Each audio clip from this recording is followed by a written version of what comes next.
Beyond doing, living without ego. It's not about what you do, but with whom you do it. You think it's about what you do. Think again. It's not what you do, it's who you're doing it with.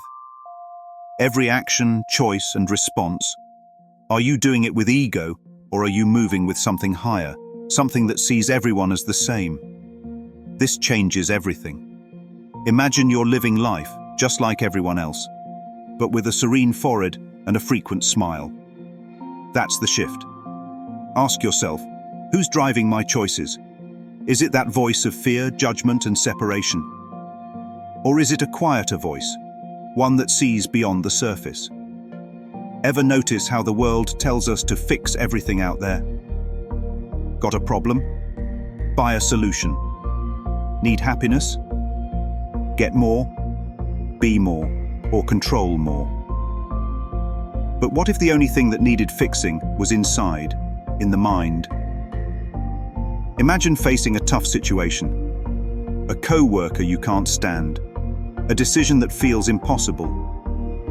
Instead of scrambling to change the world around you, what if you could simply change who you consult? When you consult ego, you'll likely feel tense, defensive, maybe even superior or inferior. But consult the voice of peace, and suddenly you're looking at a situation without all the baggage. The problem loses its weight because you aren't carrying it alone or at all. Every choice you make, ask yourself, who am I following here? If it's ego, you'll feel a need to fix, defend, or separate. But if it's a voice of calm, it leads to peace. Practice this. Before acting or reacting, pause. See if you can choose the teacher who offers peace. When stress hits, the world tells us to do something. Act, fix, control. But what if you didn't have to do anything? What if you could simply see the situation differently? Next time you feel the impulse to act, hold back. Just observe. Let the impulse settle and see what rises. Sometimes, doing nothing is the most profound choice. Living from a place of inner peace doesn't mean you stop being human. You still work, pay bills, and interact. But what if you could do it all from a place that feels lighter, without judgment? It's like watching yourself in a play. Yes, you're engaged, but you know it's not all there is. It's about living in the world but not being of the world.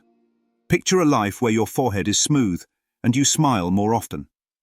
You live in the same world as everyone else, but nothing rattles you quite like before. Practicing this means accepting each moment without trying to change it to fit your expectations. You're not defending or proving anything, you're just being. Do you see yourself as separate, better, or worse than others? If so, that's ego talking. What if you chose to see everyone as the same, as equally valuable, connected in a deeper way? Next time you're tempted to compare or judge, stop. Look for what connects you. Every day brings a lesson, an opportunity to shift from fear to peace. Think of each interaction as a mini-class. Ego says, get what you need, defend yourself. Peace says, see the shared humanity here. Recognize these moments as training grounds for peace. What would my life look like if I stopped trying to fix everyone and everything around me? Who would I be if I stopped letting ego lead my choices? What if the peace I've been chasing is already within, just covered up by noise? In the end, it's not about changing the world, it's about changing who you consult. Do what everyone else does, but with a different mindset. Let go of the need to defend, judge, or compare. Move through life with a calm mind and an open heart, knowing the real journey isn't external. It's about lifting the veil, shifting from ego to peace, and finding freedom right where you are.